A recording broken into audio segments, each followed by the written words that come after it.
was first introduced to filmmaking when I was in college, and or filmmaking as a career path when I was in college. I did an internship with a cinematographer and an editor named Dustin Miller, and he was a commercial filmmaker, and got to go on a shoot with him and see how you work with a client and kind of like work to tell a story. And he let me like work on some really fun projects at that point. I think what sparked my interest in art direction and kind of creative direction and telling stories was I've always been a visual person and went to school for graphic design and kind of concepting ideas and advertising and through traditional print and kind of standard design and advertising. And once I got introduced to video and that as a vehicle to kind of visually tell stories with sound, music, voice-over stories, motion graphics, there's just so many different elements that are like alive and organic that move around. When I was 11, my parents got me a Steven Spielberg Lego Movie Maker set. And from there, it just kind of turned into a chain of events of learning what filmmaking is all about.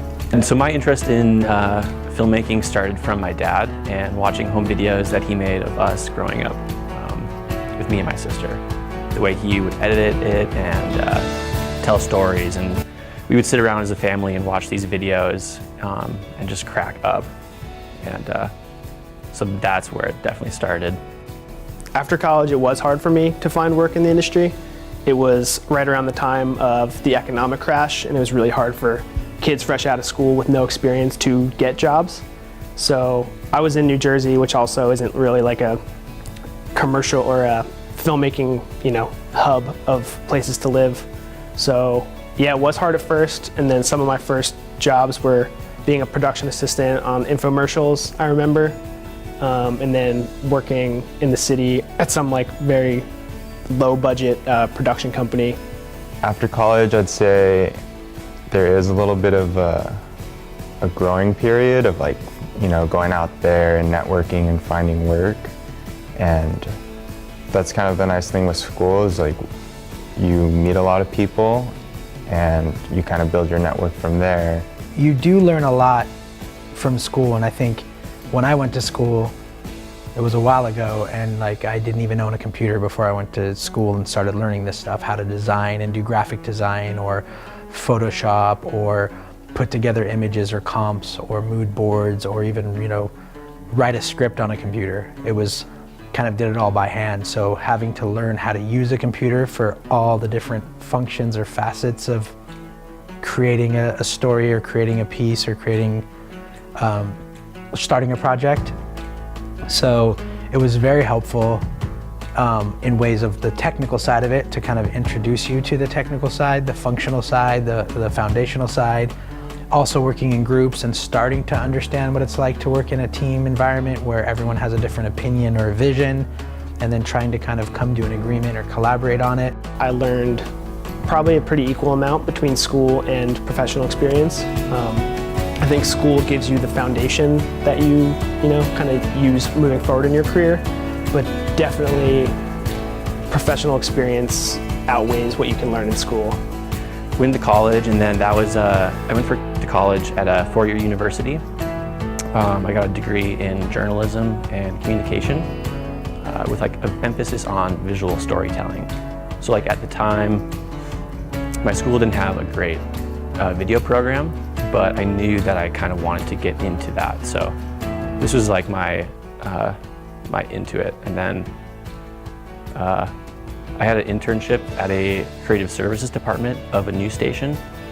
So like at the time I was thinking, it's not really what I want to do because I want to be a reporter, but I'll try it. It'll be my in, and then I'll transition.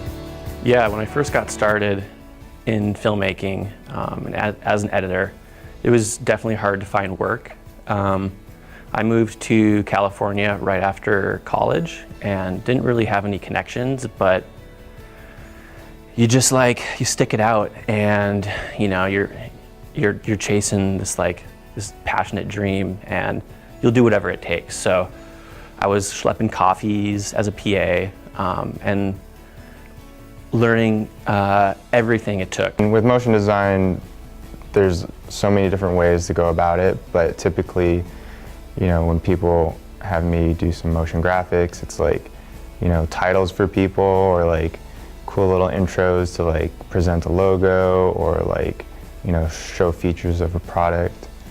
So it's just like graphic elements that, tie into the story that give it an extra, layer of interest. So my role in a production as a director of photography is to help set the look of a scene with the lighting and what lens choices we decide to use on the camera. Sometimes working with a director, and like the rest of the crew to maybe help you set up your lighting and your look. But basically to help visually tell the story of a film or of a production the best I can. Being an editor is a really powerful position. I feel like we kind of have like this puzzle that we're putting together, and there's really no one way to put that puzzle together. So as the editor, we really have this creative control over kind of how the story gets told. I enjoy filmmaking because I love to be able to capture moments, whether it's in a documentary or working with talent, to be able to put myself in the right position to get a very interesting, beautiful image to help tell the story of a production. It's a feeling that, I just love the feeling of just capturing something that just like is a magic moment. My favorite thing about motion graphics or motion design is the process. Kind of starting out with the storyboard and like how the graphics are gonna like play a part into the footage that is shot by a DP, or how it's edited into a piece. So that's always fun, of like seeing how it's all gonna get tied together. I enjoy editing because of the story and the emotion. When I get to build this video and this piece, and when I get to present it to somebody and have them laugh or have them cry or whatever it is, like, that's what makes editing so enjoyable.